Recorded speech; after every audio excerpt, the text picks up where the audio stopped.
Okay, cool. All right. Big smiles. Let's rock and roll. Alrighty. So, off the back of doing top 5 mistakes first home buyers make, we thought we'd also do top $5 million mistakes first time property investors make. Now, the property investor space, especially for first time investors, it's never been harder to get a good quality investment property and do it the right way. Right now, it's a minefield of people trying to sell you shit, internet gurus shoving stuff down your throat, and people really overlooking the basics. So, we really wanted to cover this one. And let's jump straight in with mistake number 1, chasing tax deductions instead of wealth creation. Pete, talk to us about that. Yeah, a lot of investors think about investing in property because they can get tax deductions. And what a lot of people don't stop to think about is in order to get a tax deduction, you still got to spend money. You still got to spend $1 to get 30 cents back. So it's not going to be like this saving grace for you in terms of significantly reducing your tax. Really, the reality is it's not going to reduce it by much at all. Unless you've gone out and bought a brand new property because you got your depreciation and all of that. But investors getting into property investment purely to save on their tax is a major red flag and often doesn't pan out as they expect. What are some of those tax benefits that they're chasing? So let's say, for example, you're chatting with a first-time investor and you go, oh, do you know there's actually some tax benefits to investing in property? What would you say they are? Bearing in mind, obviously, you're not an accountant, I'm not, Sky's not, and this is just general education, and we're not giving anyone tax advice. So anything associated with the cost of holding the property is tax deductible. So you've got your maintenance items. So to fix a sink will be tax deduction. Anytime you get a tradie out to the property, it's a tax deduction. Interest on your mortgage is probably the biggest one. Not the principal component though. People think, oh, I'm paying $2,000 a month on my mortgage and it's principal and interest. They think that full amount is a deduction, but it's only the interest component. Your property manager's a deduction. Property manager fees, 100%. Pay a good one. Pay a very good one. And you can flip it on its head, right? The higher the fee, the higher the tax deduction. Pay me more. I'm down for that. But also your upfront costs as well. They can be somewhat of a tax deduction in the future, like your stamp duty and even a cost of a buyer's agent could possibly be a tax deduction for you. But that's when you go off and sell the property, and we won't get into any of that. But basically everything you can think about in terms of holding the property, so the cost to maintain the property, the cost to hold the property, that's going to be tax deductible. Yeah, for sure. And I think the interest component on the loan is one that I'll quickly touch on as well, because it's a big misconception that I clear up every day, is people think that just because a loan is secured to an investment property, it's tax deductible. Now, from speaking to my accountant and getting very clear on it, that's not how it works in terms of deductible interest. The way that it's looked at is the purpose of the funds. Let's say you've got an investment property, but then you decide to borrow some additional funds against that investment property to buy a car. It doesn't automatically mean now that your car's tax deductible, or people have done holidays or things like that to be like, oh, it's all tax deductible because it's linked to my investment property. That's 100% not how it works. And the other one that I always see is people wanting to take on extra debt for the tax benefit, even though they have cash there and they'd just be better off paying less interest overall and borrowing less money. It's definitely one of the things that just shoots people in the foot. The other layer to that is depreciation. Sky, Pete, not sure if one of you wants to jump on it, but in particular, we've spoken about it previously, but house and land packages are really popular and getting put in front of investors. And a lot of the reason for that is the tax benefits of depreciation.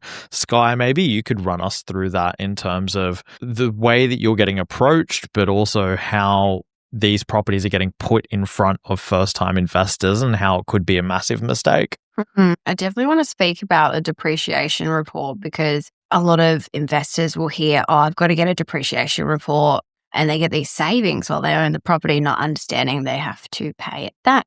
So without getting the full picture of their investing goals, like if they're going to hold the property and never sell it, cool, but I think that's probably unrealistic for a lot of investors. So understanding what that actually does to their tax situation now and ongoing is really important. And that's where people get sucked into the new home builds, and you can actually do a whole heap of things to increase cash flow by getting your tax deductions early and all that sort of stuff. And it's not that simple. You need more advice. So flipping that on its head, if we were talking about actually buying strategically, so we're looking to build wealth and we're not chasing tax deductions, Pete, what would your recommendations be in terms of buying that property, for example?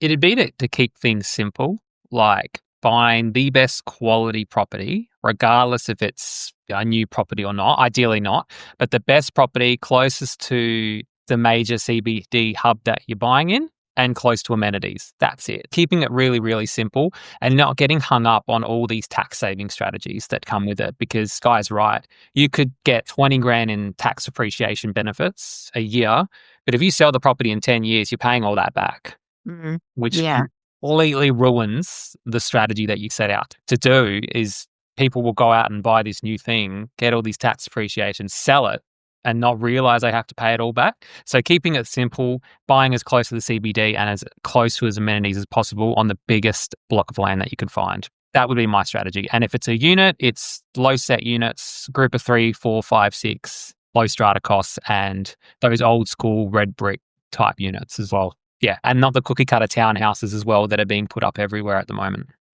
Yeah, for sure. I think definitely just buy right, be patient, structure your debt the right way. If you get some tax benefits along the way, great. But don't invest purely to try and reduce your tax bill. It's one of the stupidest things you could do. Not a strategy, it's a side effect. Yes, exactly right. Mistake 2 is buying for cash flow and cash flow only. Sky, maybe you can walk us through this because you probably see it day in and day out, right? Yes. The easy explanation I have on this is that there are occasionally investors I come across, they're obsessed with the return. That's all they can think about. And I talk about this often, that let's say, for example, a property is worth $500 a week, but there might be a little ceiling price of, say, $540. And that's what the investor will get locked on, forgetting that we might actually get better tenants at $500, and that extra $40 a week that you might make across the year could end up costing you thousands of dollars later. You need to look at the whole picture of, it's just not this top price of chasing that cash flow. You want, obviously, to hold the property for longer. Then you want to make sure that you have quality tenants in your property for many, many reasons, not just so that it doesn't turn bad and you don't have thousands of dollars you need to spend on the property because it's gone to shit, but you want to see long-term performance in your investment. This is not a get in and get out scheme. I don't think anyone should be investing in property if that's their goal. Yeah, for sure. So Pete, off the back of Sky's comment around cash flow and the drawbacks of going towards properties that might have a misleading yield, what are you seeing in terms of areas that people might be really interested in, but maybe they shouldn't be really interested in? It could be $1 million mistake. It's the lower socioeconomic areas across the capital cities and the regional areas. Now, the yields look really attractive there because the purchase prices are a lot lower than the surrounding suburbs. So there is high risk there because you're going to get a lower standard tenant, higher vacancies, and all the maintenance costs with that. But also looking at other areas where it's a very transient location where people aren't really going there to live. Think of like your Cooper PDs as an example. The yield there is phenomenal. It'd be plus 10% there. And the entry point is ridiculously low. I don't really know the numbers off the top of my head, but I know the yields there are really, really high, but there's no capital growth there. So you're basically buying a property on the assumption that you're going to get a high yield long term, but then you can't sell the property either because days on market in those locations are probably close to like a year. Because no one's buying, no one wants to live there. It's all underground, isn't it? Yeah. Yep. Everyone's hiding from the sun, living 6 feet under the actual... Poor Cooper. We shit on Cooper PD all the time. I know. There's going to be some bloke there that listens to this and he's like, fuck these guys. Yeah. We love you. The numbers do stack up, like from a yield point of view.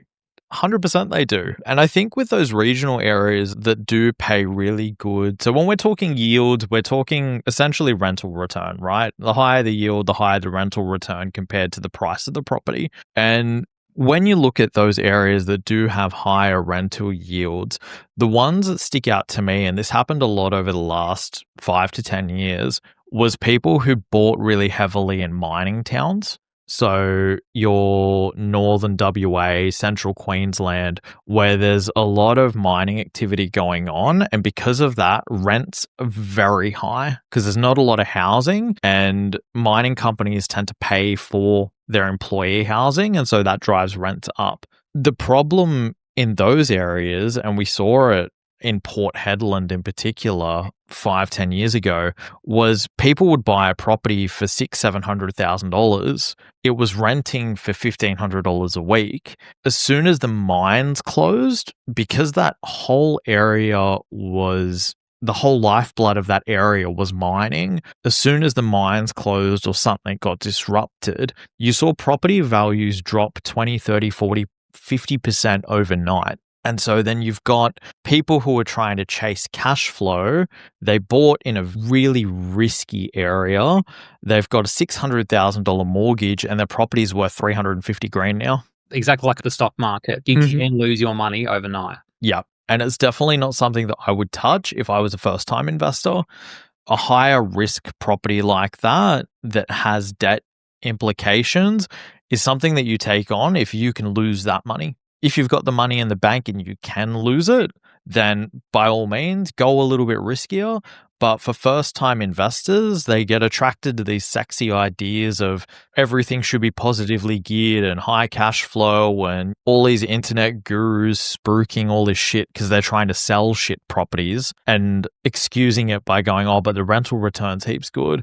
But you don't know that as soon as BHP pulls out of that suburb, you're fucked. And it's definitely something that I would give a very wide berth if I was a first-time investor, is investing in those highly concentrated areas. Yeah, if you're going to look at a regional area as an investor, you got to look for what we call a mini capital city. So it's all online. You can find it yourselves what the main industries are in that region, and it should mirror an Adelaide or a Sydney or a Melbourne in terms of the breakdown of the different industries.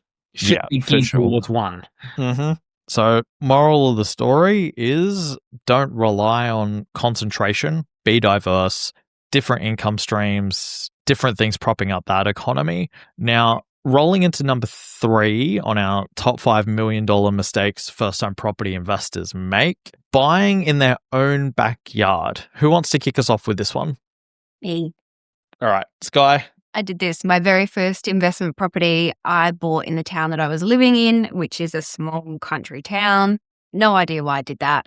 Worst mistake ever. It was a very slow performing over 13 years that I held it. I don't even know what the percentage is. I should probably calculate that. But the return was ridiculous when I sold it. Hardly made any money at all. And I think looking at the suburb in general, 60% of the population are over 60. There was just no room for growth. There was nothing pointing to this suburb ever growing. And I come across landlords all the time who they'll buy the property next door or they'll buy the property in the street because they want to physically see it. But being able to physically see your property doesn't mean you're going to get strong capital growth. And for anyone who can hear that, Sky's about to get attacked by a lawnmower, but we'll keep going. Pete, do you see the same thing with first-time investors who engage you as a buyer's agent? Do they still want to buy close to where they're living? They're open to the idea of buying in different states, but their big thing is they want to be able to go past the property and check on it.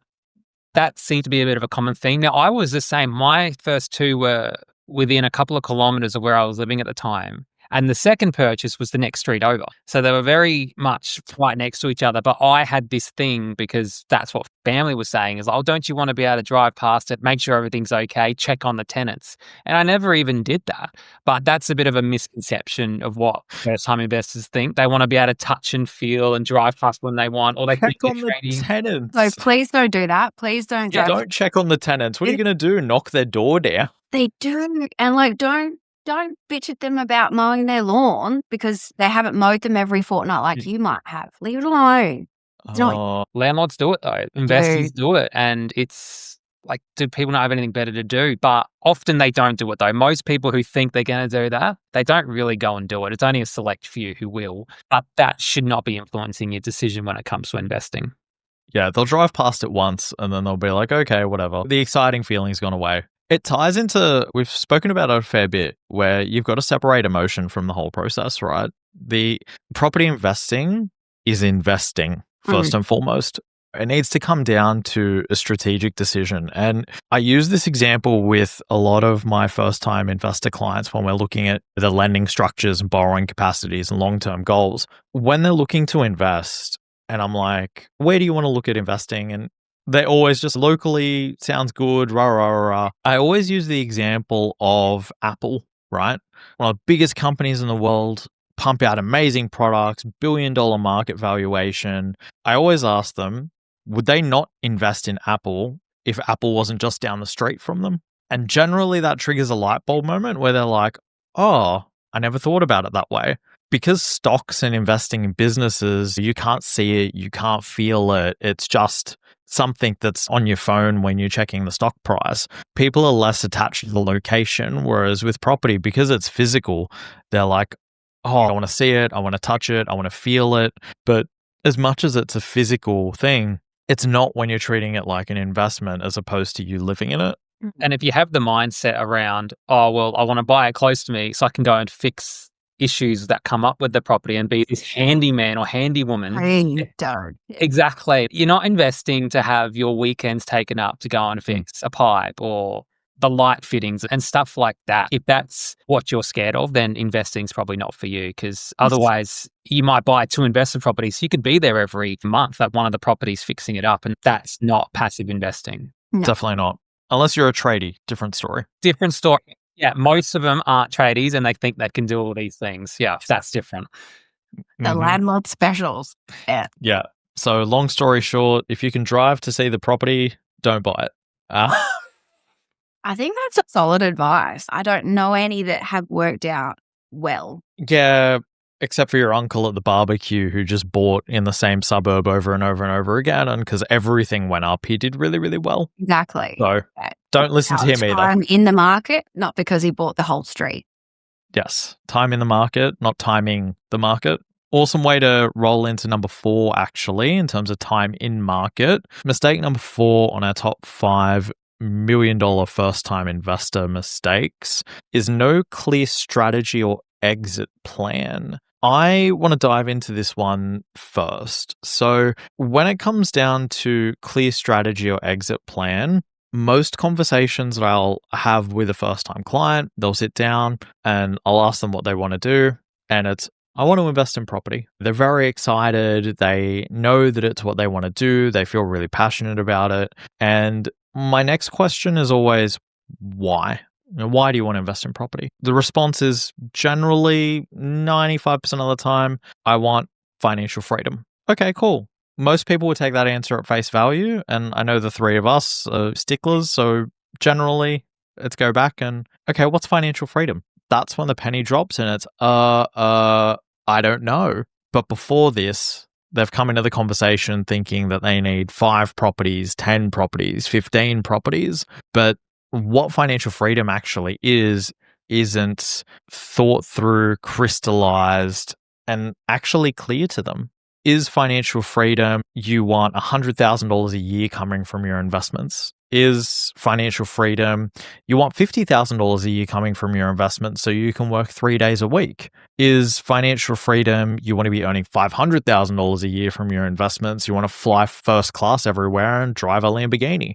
It's very different to so many people. And because that goal is different to so many people, how they go about it actually becomes materially different as well. And that's where a lot of first-time investors can get caught out. They'll come in with this grand idea that they need 10 or 15 properties to reach what they want, when really all they need is maybe 1 or 2 investment properties, maybe 1 in a self-managed super fund, and they've got a share portfolio that's inside and outside of their super, and that's it. It's 4 or 5 decisions, and then they wait 10 or 20 years, and then they're done. And I don't know about the two of you, but I'm seeing this constant trend of wanting too much or thinking they need too much and it just being really overcomplicated. Definitely. I mean, I fell for that trap when I started. I thought I needed all these properties to be able to retire early, but really you just need a couple of quality ones. And that's it. As long as you get the purchasing decision right, that's all you need to do. And that's where people need to take their time and talk with a broker, talk with a buyer's agent, or someone who's done someone who's actually achieved what you want to achieve is probably the best way to approach it. But yeah, keep it simple. You don't need 10 properties, but it does depend on what you want. Like if you're in your 30s and you want to retire in your 40s, then you're going to have to be aggressive. But if you're in your 30s and you just want to retire at 60 or 55, you don't have to be as aggressive. So it comes down to that as well. Mm-hmm. I think, Sky, you hit the nail on the head earlier in terms of time in market, right? It's starting early and having enough time for your investments to do their thing. Mm-hmm. Yeah, I speak to people all the time that, and this is a repeat story with us, that investors go, oh, I want to buy the biggest block. I don't care what the house is like. Well, hang on. How are you getting return on it before you develop it? It's just not thinking through the strategy. They just go, oh, I'll develop it down the track and it'll bring me rent in the meantime. Will it? Because it's falling apart and probably wouldn't survive a HIA order. People just don't think through the strategy in general because, yeah, Uncle Tom bought a place, developed it, made millions. Mm-hmm. Or some bloke on the internet is yelling at them really, really loud, wearing a fancy hat, going on about you need to take on 20 properties to change your life when they're selling you those properties. Yeah. Food for thought, not naming any names. So mistake number 5, treating it like a hobby and not a business. Sky, talk to us about this one. Well, Pete's actually touched on this before, to be honest, that if you're borrowing a property and you bought it, say, close by and you're doing all the repairs, feels a little bit hobby to me, as opposed to getting in a tradesperson to come action and deal with the repairs. But treating your investment property as a business will ensure your returns long-term and protect your asset. And a business requires continual input, money.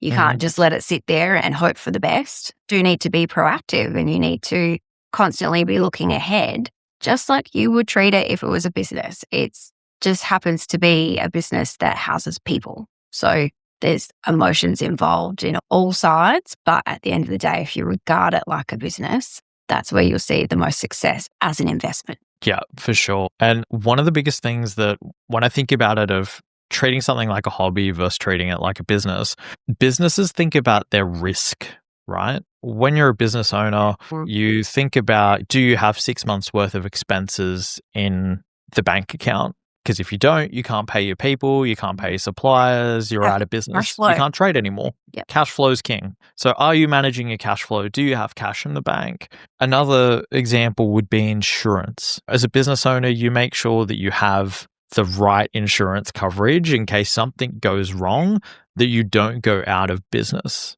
Whereas what we see a lot of first-time investors do is they'll go cheap on things like insurance, think that everything's okay, and to save $30 a month, they might have to take out $100,000 worth of equity in their property to repair their roof. Or to save $40-50 a month on getting a property manager. They DIY landlords, and I'm usually the one they call to come in and clean up the fucking mess. And I don't know about you, but I don't like the idea of managing a rental property. I'd rather pay a professional to do it, especially if it was tax deductible. Yeah, all they see is that saving, but without fail, I see so many losses down the track. It's all fine when it's going well until it's not.